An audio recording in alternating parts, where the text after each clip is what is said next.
Привет! Это краткая выжимка последних событий. Хань Ли воссоединяется со старыми союзниками, и это кардинально меняет его планы, запуская подготовку к смертельно опасной охоте за древними сокровищами. Во-первых, спасение и неожиданное предложение. От жуткого иньского призрака Хань Ли спасают старые знакомые – Даос Хуянь и Юнни.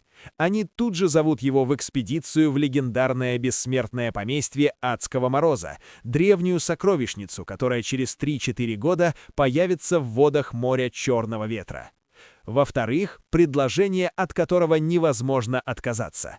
Да, в поместье Хань Ли гарантированно ждут могущественные враги из Северного Ледникового Дворца Бессмертных, но Хуянь предлагает идеальную взятку – скрытые уровни с 4 по 6 писания Осии мантры, критически важного для развития законов времени. Получив 4 уровень авансом, герой официально в деле. Наконец, глобальный апгрейд арсенала. В ожидании открытия поместья на острове Темной Завеслы Хань Ли проводит сложнейшую реконструкцию истинной оси тяжелой воды. Вплавив редчайшие материалы и нити закона воды, он увеличивает мощь оружия в 4-5 раз. Колоссальный скачок силы.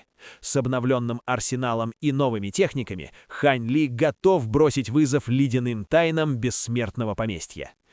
А теперь слушаем дальше.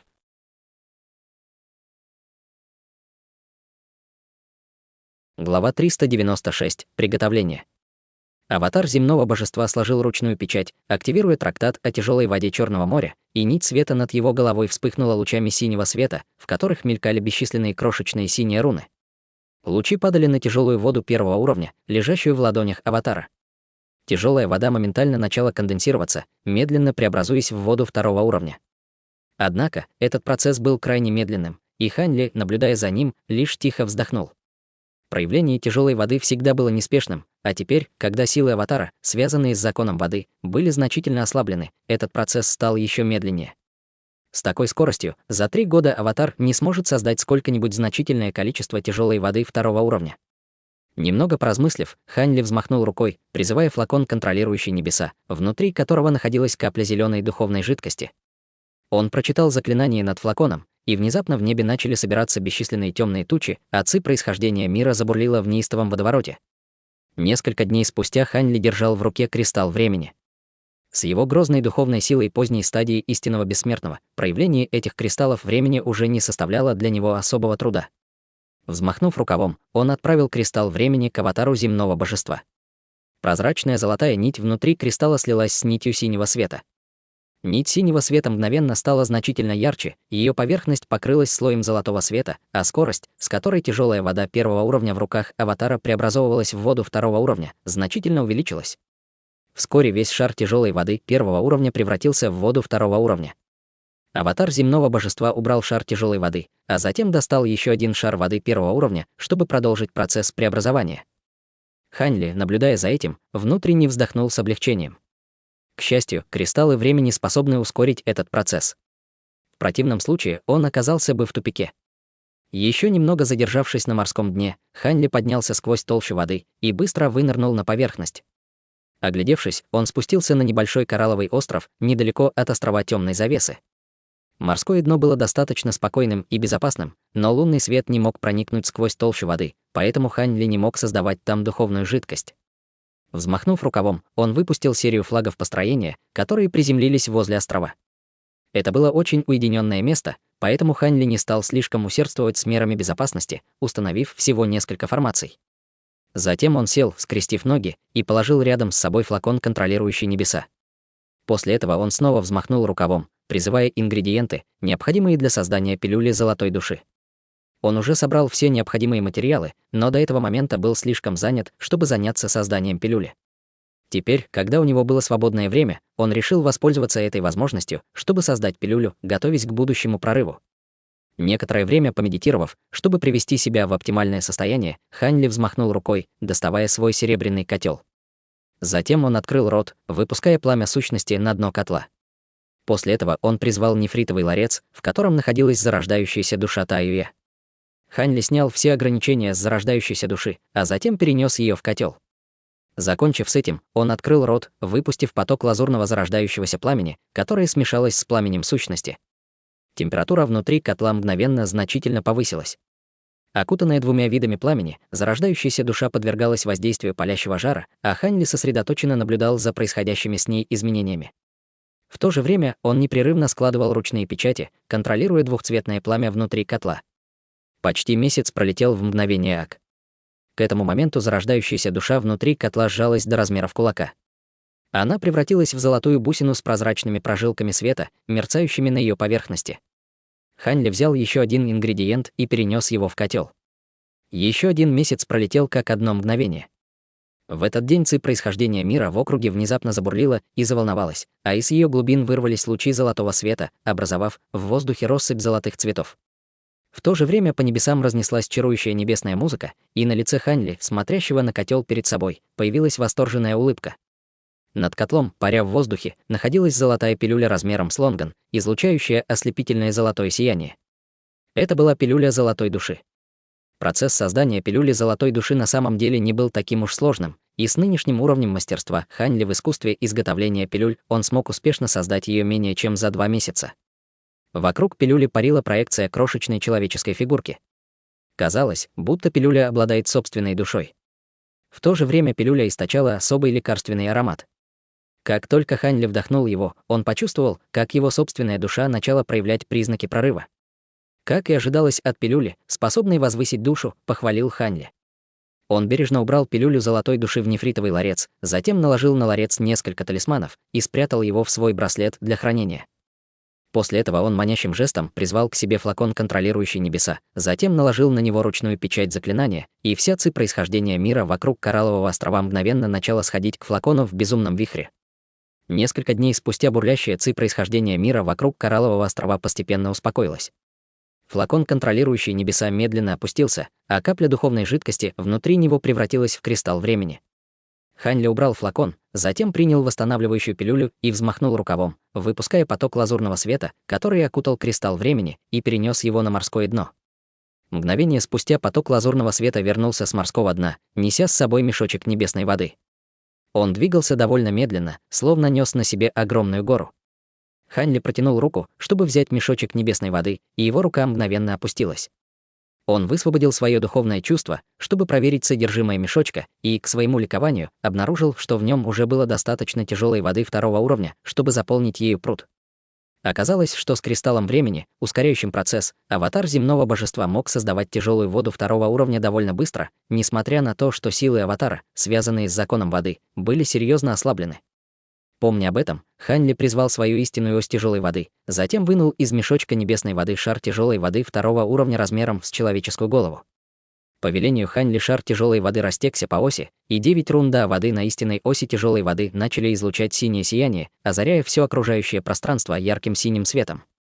9 рун да воды начали стремительно поглощать тяжелую воду 2-го уровня, словно 9 голодных ртов. Вскоре вся тяжелая вода была поглощена, после чего свет, излучаемый осью, стал немного ярче. Хань Ли, не останавливаясь, продолжил этот процесс, вливая в ось еще один шар тяжелой воды. Один за другим шары тяжелой воды 2-го уровня вылетали из мешочка небесной воды, сливаясь с истинной осью тяжелой воды. Спустя день и ночь мешочек небесной воды, наконец, опустел. Ось сияла ослепительным синим светом, и, вращаясь, она испускала потрясающую мощь, от которой ближайшее пространство непрерывно сотрясалось. Было ясно, что после поглощения тяжелой воды ось стала заметно мощнее. Более того, в отличие от прошлого раза, когда духовная связь оси с Хань Ли была разорвана после того, как она поглотила слишком много тяжелой воды 1-го уровня, даже несмотря на то, что ось поглотила почти целый пруд тяжелой воды 2-го уровня, ее духовная связь с Хань Ли оставалась абсолютно нерушимой. Взгляд Хань Ли упал на 9 рун да воды на оси, и на его лице появилось задумчивое выражение. Повышенная способность оси поглощать тяжелую воду, скорее всего, была обусловлена увеличением количества рун да воды. Это, несомненно, была хорошая новость, поскольку ему больше не придется усовершенствовать ось с помощью своего зарождающегося пламени, как это было раньше. 3 года спустя. Хань Ли сидел, скрестив ноги, на Коралловом острове, словно не двигался с места все последние 3 года. В этот момент перед ним парил шар сияющего синего света, а рядом с ним находился шар тяжелой воды. Внутри шара синего света была истинная ось тяжелой воды, И хотя она просто парила в воздухе, от нее исходила невероятно тяжелая аура, которая заставляла ближайшее пространство дрожать и рябить, словно само пространство не могло выдержать ее грозного веса. Хань Ли сложил ручную печать, и истинная ось тяжелой воды начала медленно вращаться. Дрожь окружающего пространства мгновенно стала еще сильнее, по близлежащему морю прокатились грозные волны, а в воздухе завыли свирепые порывы ветра. К счастью, Коралловый остров остался невредимым благодаря ограничениям, установленным заранее. Синий свет, излучаемый истинной осью тяжелой воды, окутал окружающую тяжелую воду, а затем начал стремительно поглощать ее. Когда вся тяжелая вода исчезла, Хань Ли манящим жестом остановил вращение истинной оси тяжелой воды. Синий свет, который она излучала, также угас, и ось упала в ладони Хань Ли. Как только ось прекратила вращаться, вся нестабильность в окружающем пространстве также утихла, словно здесь ничего и не происходило. Истинная ось тяжелой воды выглядела так же, как и раньше, за исключением того, что 9 рун до воды на ее поверхности стали заметно больше, напоминая 9 синих вращающихся вихрей. Более того, они излучали гораздо более грозные флуктуации закона воды, чем раньше. 9 всплесков флуктуаций закона объединились, образовав мощный поток, и с точки зрения объема силы закона, ось обладала гораздо большей мощью, чем любое другое бессмертное сокровище Хань Ли. С этой значительно усиленной истинной осью тяжелой воды шансы Хань Ли на выживание в бессмертном поместье Адского Мороза, несомненно, возрастали. На его лице появилось выражение восторга, когда он рассматривал ось. Несмотря на то, что она поглощала тяжелую воду второго уровня в течение последних 3 лет, она не показывала никаких признаков замедления, поэтому было ясно, что она все еще способна поглотить гораздо больше.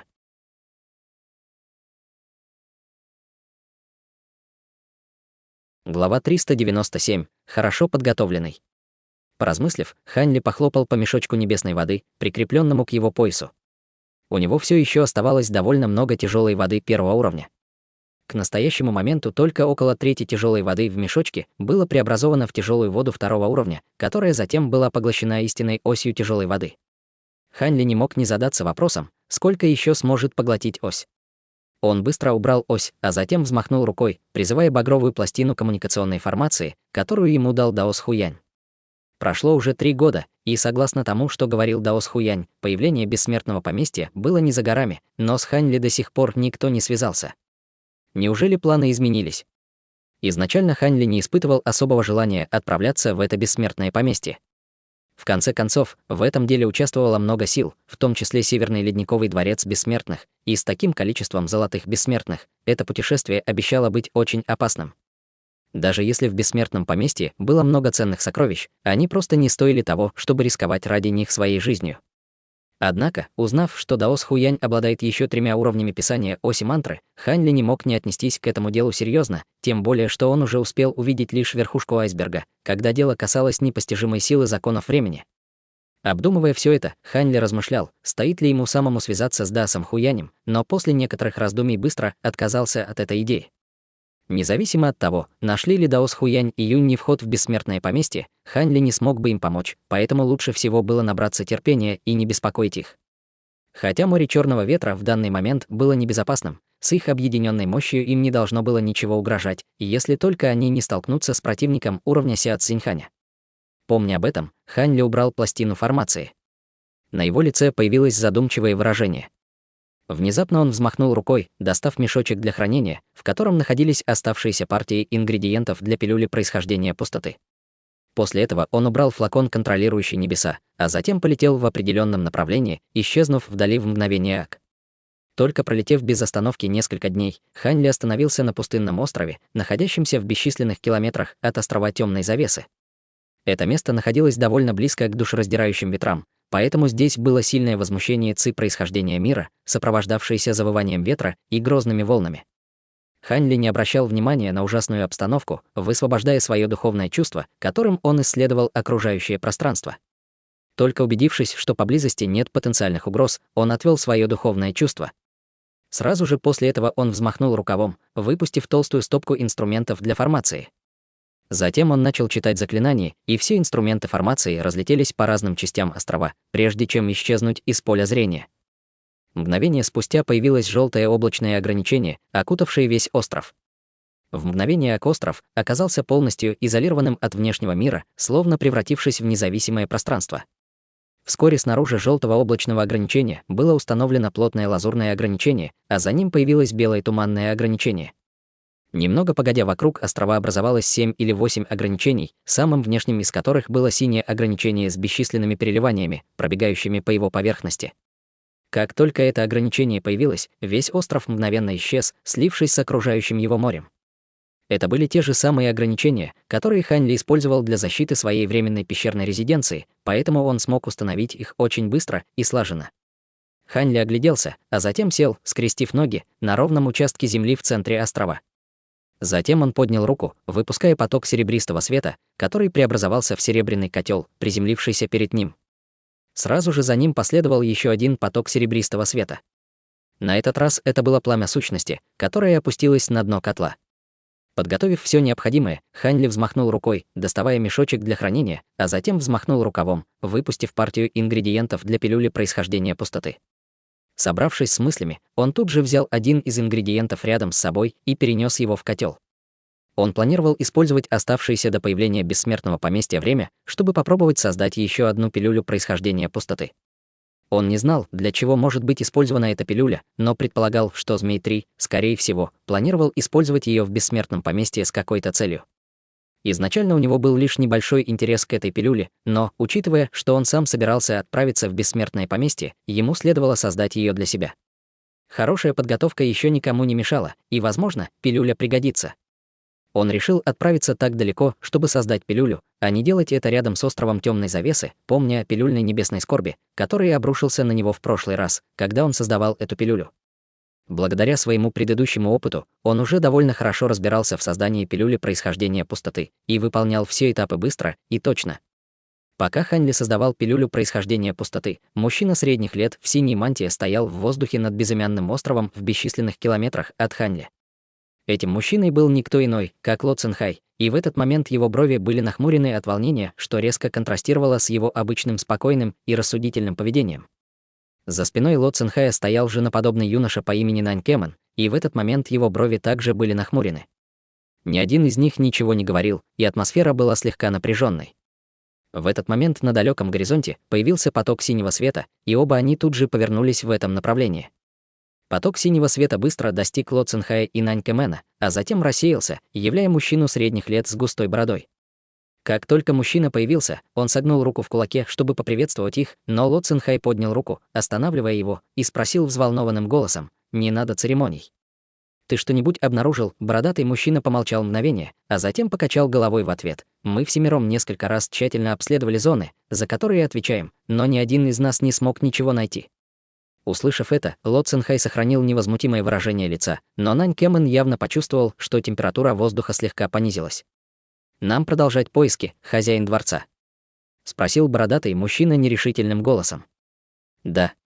«Расширьте зону поиска и убедитесь, что не упустили ни одной детали», — приказал Ло Цинхай мрачным голосом. «Вас понял, хозяин дворца», — ответил бородатый мужчина, а затем улетел прочь в виде потока света.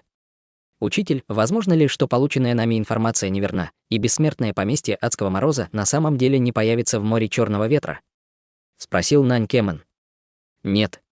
В последние годы признаки скорого появления бессмертного поместья в море Черного Ветра становятся все более явными, и живописная картина Адского Мороза также реагирует на это место, так что ошибки быть не может», — ответил Ло Цинхай, качая головой. «В таком случае, почему мы не можем найти вход?» Согласно предыдущим записям, если у тебя есть картина, найти вход в бессмертное поместье не должно составить труда, сказал Нань Кэмэн. Есть только одна причина, пробормотал Ло Цинхай, слегка прищурив глаза. Что за причина? Спросил Нань Кэмэн. Ло Цинхай ничего не ответил, а просто взмахнул рукой, доставая небольшое синее зеркало, затем наложил на него ручную печать заклинания. Зеркало тут же увеличилось в несколько раз, излучая ослепительный синий свет. На зеркале быстро промелькнули несколько изображений, и лишь спустя долгое время изображение стабилизировалось, показывая мужчину средних лет с багровым лицом. «Как обстоят дела у тебя, младший боевой брат Фань?» — спросил Ло Цинхай гораздо более теплым тоном, чем тот, которым он говорил с бородатым мужчиной ранее. «Боюсь, что не очень хорошо. Люди из Северного Ледникового Дворца Бессмертных внезапно исчезли некоторое время назад вместе с некоторыми важными персонами с острова Черного Ветра, и до сих пор нам не удалось их обнаружить», — ответил мужчина в зеркале, качая головой. Услышав это, лицо Ло Цинхая стало еще мрачнее. Выслушав их разговор, Нань Кэмэн также понял, на что намекал Ло Цинхай ранее, и спросил: «Учитель, вы предполагаете, что люди из Северного Ледникового Дворца Бессмертных что-то сделали, чтобы мы не смогли найти вход?» Скорее всего, Ся Цзиньхань запечатал вход с помощью какой-то секретной техники. В противном случае он бы уже точно появился, учитывая, что до появления Бессмертного поместья остался менее года, ответил Ло Цинхай. Я мало знаю о Бессмертном поместье Адского Мороза, но знаю, что вход в Бессмертное поместье является связующим звеном между двумя мирами, поэтому невозможно полностью запечатать его за короткое время, сказал Нань Кэмэн, нахмурив брови. Скорее всего, он каким-то образом смог заранее выяснить местоположение входа, а затем заблаговременно установить там какие-то ограничения, холодно фыркнул Ло Цинхай. Услышав это, на лице Нань Кэмэна появилось недоверчивое выражение. До появления Бессмертного поместья осталось совсем немного времени. «Что нам делать, хозяин дворца?» — спросил мужчина в зеркале. «Мы должны найти вход в Бессмертное поместье во что бы то ни стало. Продолжайте искать зацепки о людях из Дворца Бессмертных и хозяине острова Черного Ветра. Их так много, что они не могли просто исчезнуть, не оставив никаких следов. При необходимости применяйте крайние меры», — сказал Ло Цинхай многозначительным голосом. «Вас понял, хозяин дворца», — ответил мужчина в зеркале, а затем быстро исчез из него. Ло Цинхай сложил ручную печать, и синее зеркало быстро уменьшилось, прежде чем вернуться в его рукав. После этого он мгновение постоял на месте, а затем резко взмахнул рукавом, окутывая себя и Нань Кэмэна, и улетел прочь.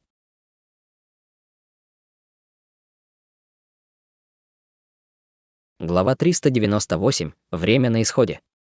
Тем временем, над определенным районом моря Черного Ветра в воздухе парили около дюжины фигур. Все они были одеты в черные мантии, это были члены секты Падающей Зари.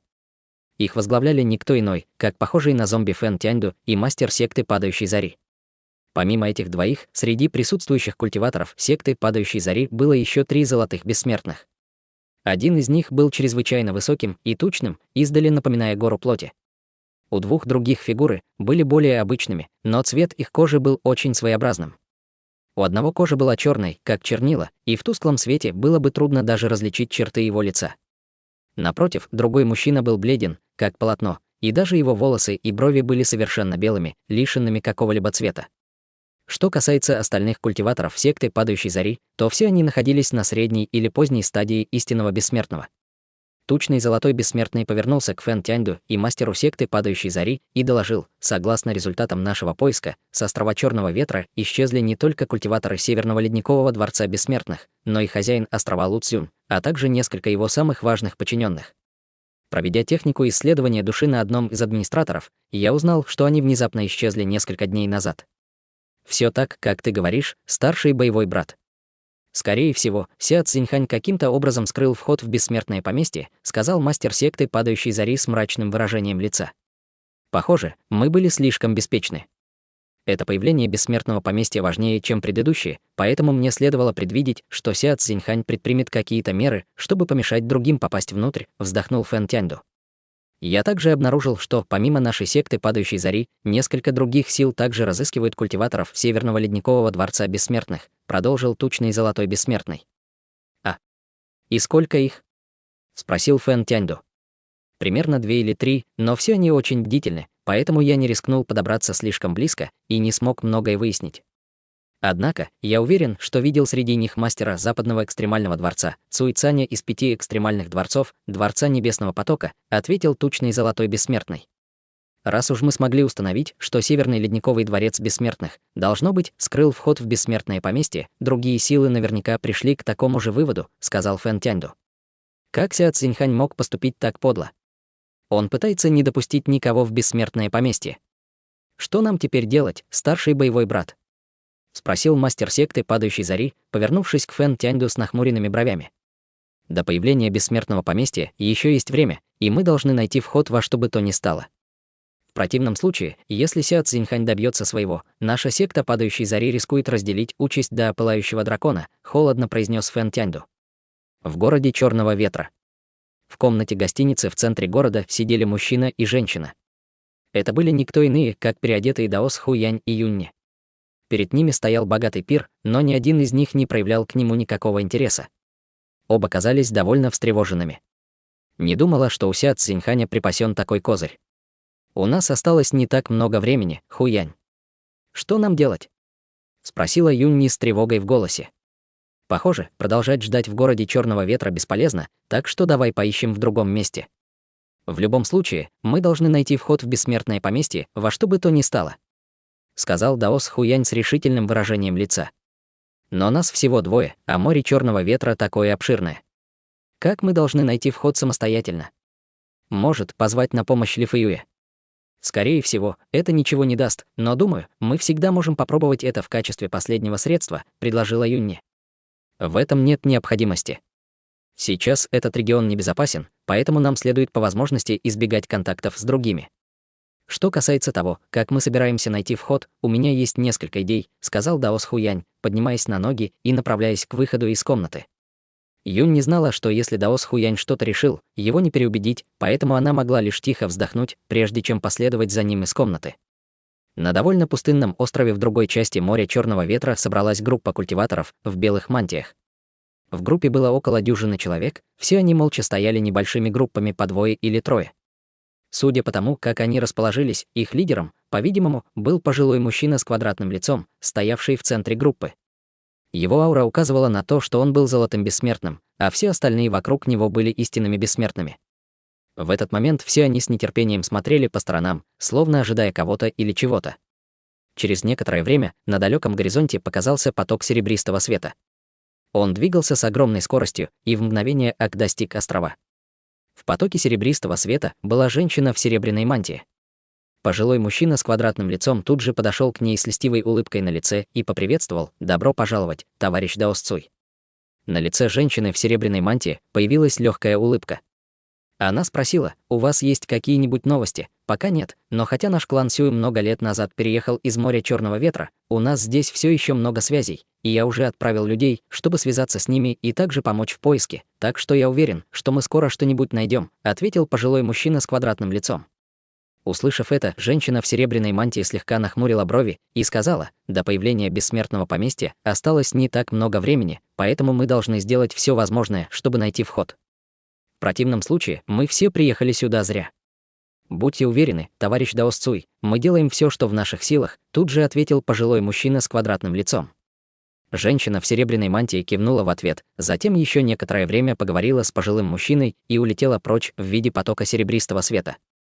Мужчина с длинным лицом взмахнул рукавом, создавая вокруг всех барьер из белого света, а затем подошел к пожилому мужчине с квадратным лицом и сказал: «Уважаемый патриарх, база совершенствования этой женщины намного превосходит нашу, и она утверждает, что хочет сотрудничать с нашим кланом Сюй, чтобы вместе отправиться в бессмертное поместье Адского Мороза. Но действительно ли она искренна с нами? Она пытается скрыть свою злобу за улыбкой, но я вижу, что она не добрый человек. Я уверен, что она не предаст нас. Ее база совершенствования действительно намного превосходит нашу, но она одна, в то время как все остальные силы, пришедшие в море Черного ветра, обладают численным превосходством, поэтому логично, что она хочет обзавестись союзниками», ответил пожилой мужчина с квадратным лицом. Мужчина с длинным лицом ничего не сказал, но беспокойство на его лице не исчезло. «Будьте уверены, с построением снежного шелкопряда от вас 10 и меня, мы сможем хотя бы защитить себя. Даже если она захочет использовать нас, она не сможет вмешиваться в то, что мы делаем, как только мы войдем в бессмертное поместье», сказал пожилой мужчина с квадратным лицом с легкой улыбкой, словно довольный собой. Услышав это, выражение лица мужчины с длинным лицом слегка смягчилось, и он улыбнулся: «Вы правы, уважаемый патриарх. Похоже, я был слишком осторожен». Тем временем женщина в серебряной мантии мчалась над морем. На ее плече сидел жук-усач. Его тело было чисто белого цвета, словно вырезанное из нефрита, и в этот момент из его рта раздавался голос пожилого мужчины с квадратным лицом. «Она не сможет вмешиваться в то, что мы делаем. Как только мы войдем в бессмертное поместье, жалкие букашки», пренебрежительно усмехнулась про себя женщина в серебряной мантии с холодной улыбкой. «Думаю, я пока пощажу вас, раз вы мне еще пригодитесь». Женщина в серебряной мантии убрала белого жука-усача, а затем начала складывать серию ручных печатей. Из ее рукава вылетело облако белого тумана. Затем туман быстро рассеялся во всех направлениях, и оказалось, что это рой крошечных полупрозрачных белых насекомых. Морское чудовище-угорь на стадии формирования ядра плыло по морю, когда столкнулось с несколькими из этих белых насекомых. Насекомые тут же исчезли в его теле, словно капли воды в хлопке, но морское чудовище-угорь ничего не заметило и продолжило плыть по воде. В этот момент подобные сцены разыгрывались по всему ближайшему району.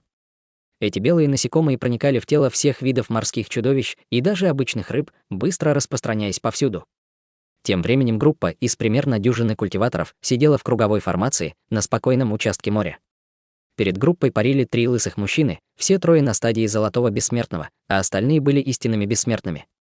Перед каждым из этих культиваторов парил небольшой синий флаг с бесчисленными рунами, видимыми на каждом флаге.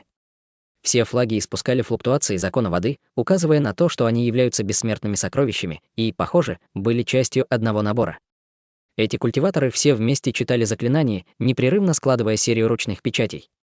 От флагов исходил ослепительный синий свет, который сливался воедино, образуя грозный барьер из синего света, напоминающий огромное зеркало. Каждый из 3 лысых золотых бессмертных протянул ладонь, посылая столб синего света в гигантское зеркало. Внезапно зеркало раскололось на несколько десятков более мелких зеркал, издав громкий треск. На каждом зеркале было изображено другое место, под водой, в небе или на каком-нибудь острове. В этих зеркалах постоянно мелькали разные изображения, и все присутствующие культиваторы внимательно вглядывались в них, чтобы увидеть, что происходит во всех этих местах. Все крупные силы, пришедшие в море Черного ветра, естественно, были крайне взволнованы тем, что не могли найти бессмертное поместье, и все они отчаянно искали его. Изначально они старались максимально скрывать свои действия, но, по мере того, как время шло, и они все больше отчаивались, они постепенно перестали проявлять осторожность, больше не заморачиваясь тем, чтобы держать свои поиски в тайне. С таким количеством грозных чужеземных культиваторов, внезапно появившихся в море Черного ветра, все местные силы испытывали сильное беспокойство, и все больше островов закрывались в изоляции.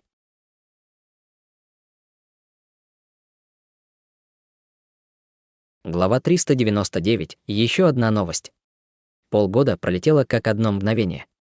В этот день ци происхождения мира в определенном районе на окраине моря Черного ветра внезапно начало бурлить с невероятной силой. В небе появились бесчисленные темные тучи, которые, сгустившись, образовали грозный вихрь. От темных туч исходили мощные флуктуации закона, поднимая бушующие волны на поверхности моря и создавая свирепые порывы ветра. К счастью, этот район находился довольно близко к душераздирающим ветрам, поэтому возмущение не было столь заметным. Черная туча бурлила и грохотала некоторое время, а затем из вихря с оглушительным грохотом вырвался плотный столб черного света. Казалось, что внизу ничего нет, кроме пустого моря, но внезапно на пути столпа черного света появилось несколько слоев ограничений. В мгновение столб черного света пробил эти световые барьеры и продолжил свой путь, но был остановлен серой проекцией горы. Раздался оглушительный грохот, сотрясший окружающее пространство, а также близлежащее море. На морском дне появились многочисленные трещины. Выпустив этот столб черного света, черная туча наверху быстро рассеялась, а ограничения над поверхностью моря также исчезли, открыв Ханьли. Его лицо было немного бледным, но на нем сияло радостное выражение. Он выдохнул и взмахнул рукавом, выпуская шар яркого лазурного света. Шар начал быстро вращаться вокруг острова, собирая все инструменты формации, расставленные по всему острову, а затем вернулся в рукав Ханьли. В следующее мгновение Ханьли начал быстро складывать серию ручных печатей, и над его телом появились дуги золотых молний, которые, распространившись наружу, образовали золотую формацию молниеносной телепортации. Сразу же после этого Ханьли исчез из формации, сопровождаемый раскатами грома. В тусклом пространстве где-то в море Черного ветра сидела высокая и внушительная фигура. Все ее тело было окутано слоем черного тумана, из-за которого невозможно было разглядеть ее, и из черного тумана исходила угрожающая аура. Вокруг высокой фигуры сидело еще несколько фигур, но никто из них не осмеливался подойти слишком близко. В этот момент весь черный туман вокруг высокой фигуры хлынул в ее тело, открыв никого иного, как Сяо Цзиньханя. На его лице появилось странное выражение, когда он, поднимаясь на ноги, посмотрел в определенном направлении. Все остальные вокруг него также поспешно встали. Это были никто иные, как старейшины Северного ледникового дворца бессмертных на стадии Золотого Бессмертного, и среди них также была заместитель дворцового мастера Сюэ-Ин. «В чем дело, мастер дворца?» С уважением спросила Сюэ-Ин. Сяо Цзиньхань не обратил на нее внимания, взмахнув рукой и доставая белую нефритовую пластину размером с умывальник. Казалось, что вся пластина была сделана из какого-то белого нефрита. По краям пластины были выгравированы многочисленные старинные узоры, а на самой пластине находилась серия белых нефритовых ячеек, медленно вращающихся вокруг ее центра. От пластины исходил мягкий белый свет, а в одной из ячеек на краю пластины появилась полоса черного света, создавая резкий контраст. Однако черный свет лишь несколько раз вспыхнул, а затем быстро исчез, но перед своим исчезновением он все же испустил слабые флуктуации закона. «Кто-то создал пилюлю, да», — пробормотал про себя Сяо Цзиньхань. На лице Сюин появилось удивление, и она сказала: «В таком уединенном месте, как море черного ветра, никак не может быть мастера пилюль, да. Может быть, это кто-то из Дворца Небесного Потока или секты Падающей Зари. Но зачем им создавать пилюлю, да, в такое время? У меня нет ответа на этот вопрос. Возможно, они пытаются использовать какой-то альтернативный метод, чтобы найти вход в бессмертное поместье», — предположил Сяо Цзиньхань. Затем он взмахнул рукой, убирая белую нефритовую пластину, и направился к гигантским синим вратам света, находящимся неподалеку от него. Врата были размером более 300 метров. На их раме были выгравированы бесчисленные старинные узоры, и они излучали ослепительный синий свет. Свет в центре врат был еще ярче, напоминая текущую воду, образуя синий вихрь. Время от времени синий свет в центре врат внезапно вспыхивал, а затем распространялся наружу. Вокруг врат света стояло 9 гигантских белых нефритовых столбов, каждый из которых был покрыт сложными гравюрами. Земля вокруг 9 столбов также была покрыта сложными узорами, образующими грозный массив. На вершине каждого столба сидел, скрестив ноги, культиватор. Среди них были 3 лорда Да во главе с Ауяном Куйшинем. Они все вместе читали заклинание. От нефритовых столбов и формаций исходил сияющий белый свет, образуя плотный барьер из белого света, который окутывал все врата света. С каждой вспышкой синего света барьер из белого света сильно содрогался, как и 9 окружающих нефритовых столбов, а также культиваторы, сидящие на их вершинах. Чем ближе мы к появлению бессмертного поместья, тем сильнее будут толчки, поэтому будьте начеку и не допускайте ошибок в этот критический момент, сказал Сяо Цзиньхань. Будьте уверены, мастер дворца, мы основательно подготовились к этому и позаботимся о том, чтобы все прошло гладко, уверенно ответила Сюин. Кроме того, внимательно следите за Ауяном Куйшинем и остальными лордами Да. Убедитесь, что они не халтурят, сказал Сяо Цзиньхань.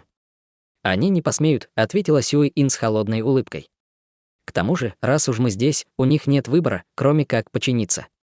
Сяо Цзиньхань кивнул в ответ, а затем спросил: как обстоят дела снаружи? Люди из секты Падающей Зари и Дворца Небесного Потока все еще отчаянно ищут нас, как безголовые цыплята, но пока безрезультатно, сообщила Сюин с нескрываемым злорадством в голосе.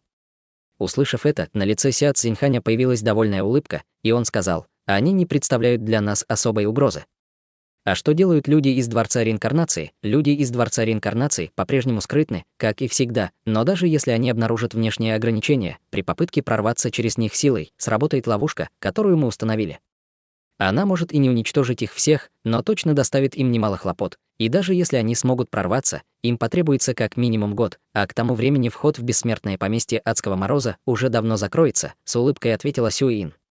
Сяо Цзиньхань удовлетворенно кивнул, а затем посмотрел на синие врата света с тоской в глазах. В этот момент на теле одного из находившихся поблизости культиваторов в белой мантии внезапно вспыхнул белый свет. Это был никто иной, как мужчина с фамилией Фэн, который прибыл в море черного ветра заранее. На его лице появилось удивление, и он, взмахнув рукой, призвал белую пластину формации. На пластине формации появилась небольшая строка текста, и, взглянув на нее, его лицо мгновенно изменилось. Он поспешно подошел к Сяо Цзиньханю и заявил: «У нас плохие новости, мастер дворца». В небе рядом с островом темной завесы из воздуха вырвались дуги золотых молний, а затем образовалась золотая формация молниеносной телепортации. Хань Ли появился внутри формации и огляделся, высвобождая свое духовное чувство. Только убедившись, что ближайшая территория безопасна, он взмахнул рукой и достал нефритовую шкатулку, в котором находилась пилюля происхождения пустоты. Несмотря на то, что он уже успешно создал эту пилюлю, он смог создать только одну, израсходовав все оставшиеся партии ингредиентов. Он задумчиво посмотрел на пилюлю происхождения пустоты в своей руке. Благодаря этому процессу создания пилюль, Хань Ли лучше понял эту пилюлю. Она была очень похожа на пилюлю Да, но ее предназначение, казалось, было другим. Однако, он не знал, в чем именно должно было заключаться ее предназначение. Он еще некоторое время рассматривал пилюлю, прежде чем убрать ее, а затем посмотрел вперед, слегка нахмурив брови. Прошло еще полгода без каких-либо новостей от Даоса Хуяня, и он не мог не задаться вопросом, не случилось ли что-то неладное. Хань Ли помолчал мгновение, а затем взмахнул рукой, доставая багровую пластину коммуникационной формации. Он наложил на нее ручную печать заклинания, и тут же появился багровый массив. Он передал сообщение через формацию, но, даже после долгого ожидания, ответа от Даоса Хуяня так и не поступило. Увидев это, Хань Ли нахмурил брови. Немного подумав, он нырнул в море, надев маску гильдии странников. Если с бессмертным поместьем Адского Мороза действительно что-то случилось, то в гильдии странников должна быть какая-то информация на эту тему. Как только он надел маску гильдии странников, Хань Ли тут же остолбенел. В данный момент раздел обмена информацией гильдии странников был в состоянии полного хаоса. Он поспешно начал просматривать публикуемую информацию. Последние несколько лет он был занят усовершенствованием своей истинной оси тяжелой воды или созданием пилюли происхождения пустоты, поэтому не следил за последними новостями о бессмертном поместье Адского Мороза. Похоже, что за последние 3 года вход в бессмертное поместье так и не появился, и все силы отчаянно искали его. Однако причиной такой суматохи в гильдии странников была публикация одной конкретной информации. Вход в бессмертное поместье находится под островом Красной Луны. Неизвестно, была ли эта информация действительно точной, но она вызвала огромный ажиотаж в гильдии странников. Остров Красной Луны, пробормотал про себя Хань Ли. Это место было ему хорошо знакомо. Неужели вход в бессмертное поместье Адского Мороза действительно находится под этим островом? На его лице появилось задумчивое выражение, и он, взмахнув рукой, призвал кристалл твердых чернил, который ему дал зверь-восьминогий морской вепрь. Он нашел этот кристалл недалеко от острова Красной Луны, и Змей-3, казалось, был им очень заинтересован. Похоже, все признаки указывали на остров Красной Луны. Возможно, это действительно правда.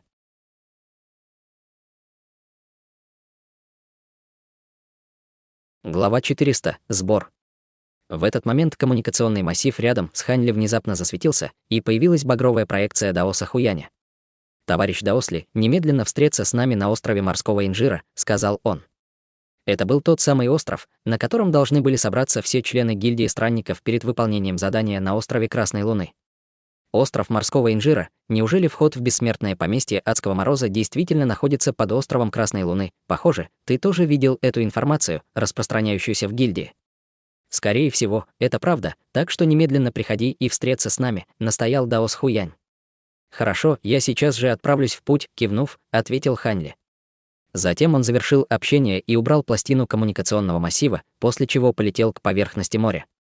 Мгновение спустя из моря вырвался поток лазурного света, который устремился вдаль. В другой части моря Черного ветра все культиваторы Дворца Небесного потока путешествовали на большом синем летающем корабле. Остров Красной Луны, он расположен не очень уединенно и не близко к центру моря Черного ветра, поэтому его легко пропустить, пробормотал про себя Ло Цинхай с задумчивым выражением лица, стоя на носу корабля. Перед ним парил небольшой синий световой экран, на котором были изображены все острова, разбросанные по морю Черного ветра. В этот момент за его спиной стояли 4 человека: мужчина средних лет в перьевой шляпе, молодой ученый со светлой кожей, держащий в руке синий веер из перьев, молчаливый и серьезный на вид пожилой мужчина с черной бородой, а также мужчина в конической бамбуковой шляпе, надвинутой очень низко, чтобы скрыть его лицо. Особенно примечательным было то, что у мужчины в конической бамбуковой шляпе отсутствовали обе руки. Что касается остальных культиваторов Дворца Небесного потока, включая Нанькэмена, то все они стояли немного поодаль. Я ранее проводил поиски на острове Красной Луны, но тогда мне не удалось ничего найти. Возможно, я был слишком невнимателен, сказал молодой ученый, слегка нахмурив брови. Если Северный ледниковый дворец бессмертных действительно заранее установил ограничения для сокрытия, то обнаружить местоположение входа обычными способами невозможно, так что не вините себя. Я не знаю, кто слил эту информацию, но моя интуиция подсказывает мне, что она правдива, сказал Ло Цинхай. Услышав это, на лице молодого ученого появилось воодушевление, а серьезный на вид пожилой мужчина также поднял голову, и в его глазах появился легкий блеск. Даже коническая бамбуковая шляпа безрукого мужчины слегка дернулась. Все остальные культиваторы Дворца Небесного потока, находившиеся поодаль, также проявили воодушевление. Ло Цинхай больше ничего не сказал. Он сложил ручную печать, и синий летающий корабль мгновенно ускорился, устремившись вперед в виде гигантской синей тени. В небе над другим районом моря Черного ветра собрались все культиваторы секты Падающей Зари. «Как ты думаешь, старший боевой брат, эта информация правдива или нет?» — спросил мастер секты Падающей Зари, повернувшись к Фэн Тяньду. «В ней должна быть доля правды.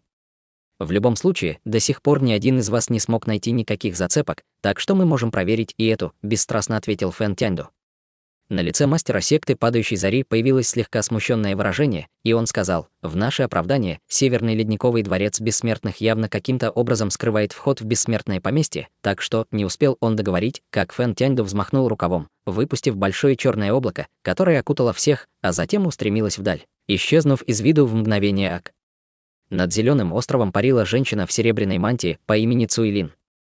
На ней была лазурная маска, которая проецировала лазурный световой экран. Она рассматривала световой экран с улыбкой в глазах. В этот момент на далеком горизонте появился шар белого света, который быстро приближался к ней. Цуйлин взглянула в этом направлении, затем сняла маску с лица и убрала ее. Достигнув острова, шар белого света рассеялся, открыв культиваторов клана Сюй. Их было еще больше, чем в прошлый раз. «Товарищ Даос Цуй, вы слышали слух о том, что вход в бессмертное поместье находится под островом Красной Луны?» — спросил пожилой мужчина с квадратным лицом, с воодушевленным выражением лица. «Слышала». Эта новость наделала много шума в гильдии странников, кивнув, ответила Цуйлин. «Как вы думаете, эта новость надежна? Спросил пожилой мужчина с квадратным лицом. В гильдии странников многие сомневаются в достоверности этой информации, но никто не смог предоставить никаких конкретных доказательств против нее, так что есть шанс, что она правдива. В любом случае, нам придется отправиться на остров Красной Луны и самим все проверить, ответила Цуйлин. Пожилой мужчина с квадратным лицом кивнул в ответ с задумчивым выражением лица.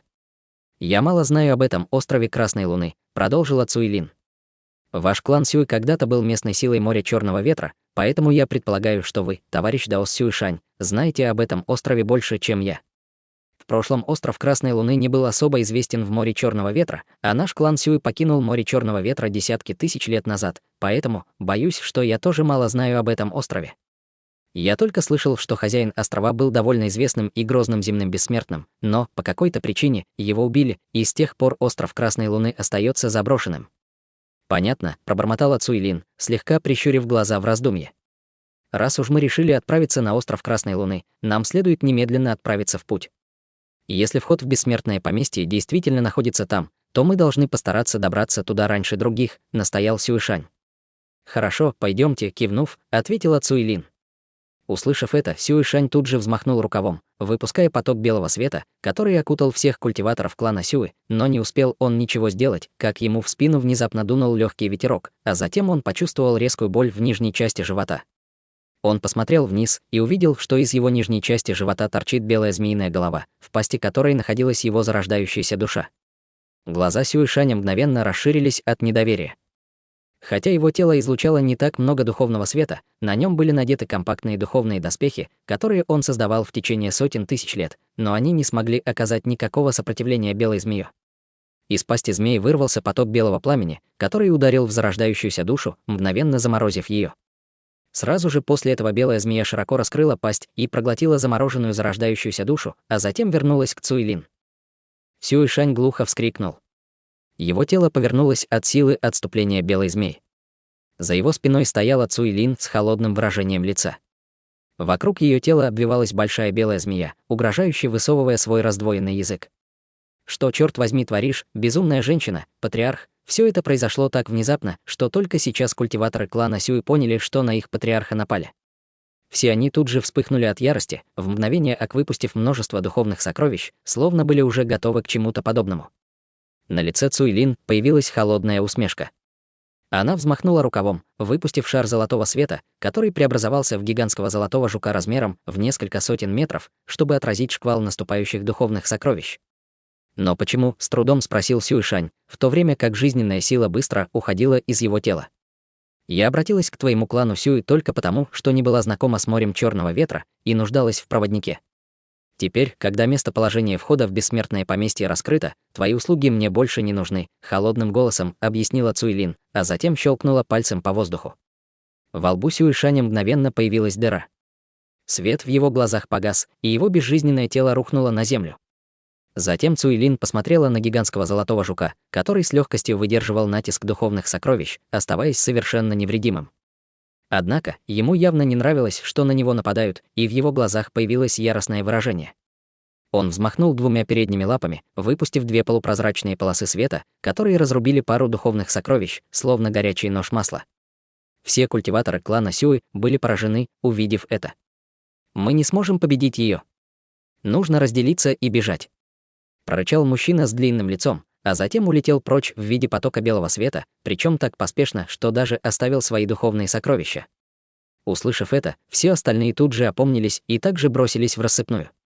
«Никто из вас не уйдет», — усмехнулась Цуйлин и щелкнула пальцем по воздуху.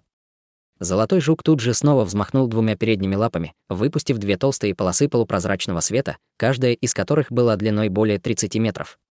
Две полосы света слегка задрожали, а затем разделились на около дюжины более мелких полос света, которые с грозной скоростью устремились к культиваторам клана Сюэ, достигнув их в мгновение ока, а затем с легкостью прорезали их защитные сокровища и защитный духовный свет вокруг их тел. Раздались пронзительные крики боли. Все культиваторы клана Сюэ были изрублены в клочья вместе со своими духовными сокровищами. На лице Цуйлин появилась легкая улыбка. Она взмахнула рукавом, выпуская поток серебристого света, который подхватил тело Сюэ Шаня и притянул его к ней. Она бегло осмотрела тело, а затем убрала его. Повернувшись к золотому жуку, она с улыбкой сказала: «Золотые бессмертные, хороший источник пропитания, но не нужно спешить, самые лучшие деликатесы еще впереди». После этого она также отозвала гигантского золотого жука и улетела прочь в виде потока серебристого света.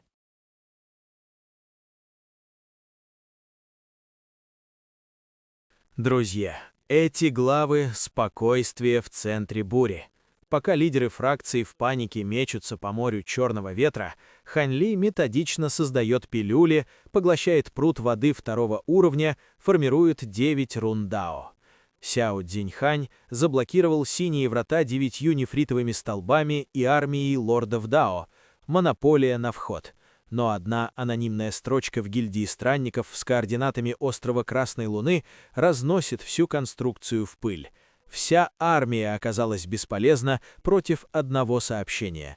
Что ждет у входа, наглядно показывает загадочная женщина в серебряном. Что дальше? Тотальная бойня у острова Красной Луны.